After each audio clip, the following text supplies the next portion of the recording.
Welcome to Matters Financial and Geopolitical from the Frontier. Thank you kindly as ever for stopping by.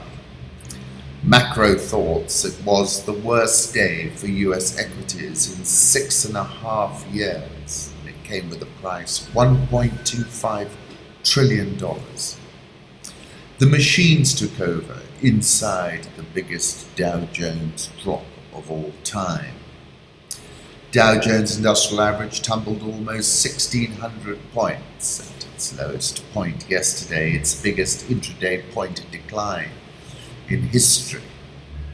Not even pessimists were prepared for the white-knuckle ride that for 15 harrowing minutes sent the Dow Jones Industrial Average tumbling almost 1,600 at its lowest point, its biggest intraday point decline in history. Coming after a 666-point rout on Friday, that shook investor confidence. Monday's plunge left many investors wondering just where the pain would end.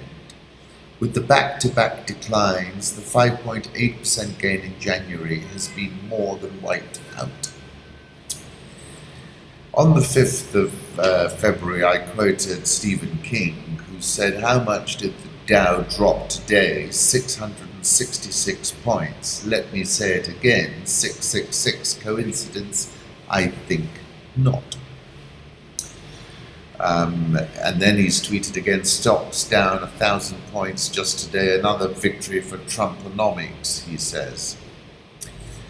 Noah Schachtman: "Blaming Trump for a stock market downturn is ridiculous. Markets have shown for years, from Brexit to Trump's election, a total indifference to politics," he said.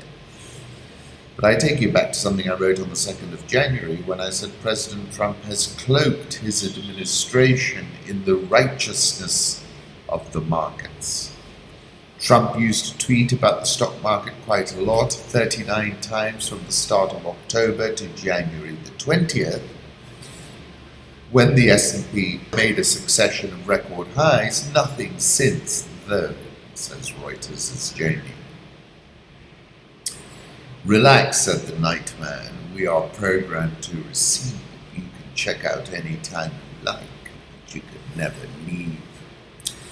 Bitcoin is taking a serious bath, last trading just shy of 6,500, and that's got clobbered as well, but it's rebounding off the 6,000 level. My piece over the weekend was called Halcyon Days. I was referring to the myth, which is from Latin Halcyone, the daughter of Aeolus and wife of Sikhs. When her husband died in a shipwreck, Halcyone threw herself into the sea, whereupon the gods transformed them both into Halcyon birds, kingfishers.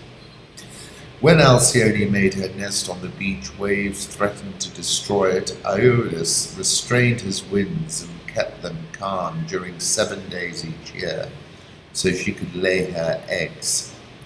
These became known as the Halcyon Days, when storms do not occur.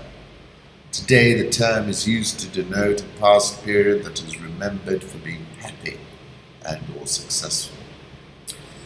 My piece, which was written on Sundays, said the markets worldwide exited its Halcyon Days on Friday. I quoted Stephen King and his 666 points. The fear index jumping 30%. US Treasury yields reached fresh highs. This was before what we saw happen yesterday, to which I will return. I was talking about, the ending of these quantitative easing programs and the fact that there's lashings and lashings of liquidity, like a great golden flood, had inflated market valuations as far as emerging frontier sovereign sub-Saharan Africa and even cryptocurrency markets.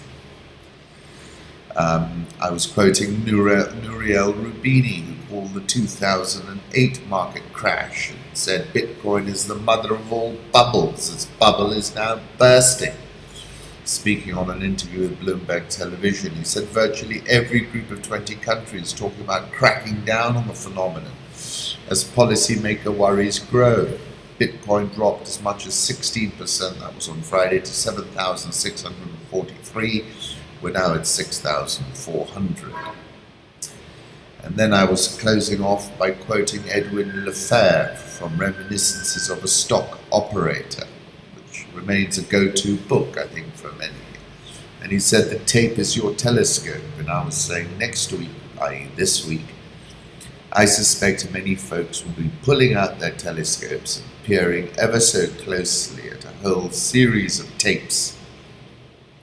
Edwin Lefevre, this is the front cover of Reminiscences of a Stock Operator.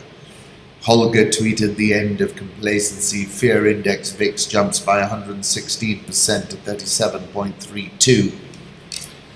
Have a look at this chart from Business, the S&P compared with 10-year US bond yields.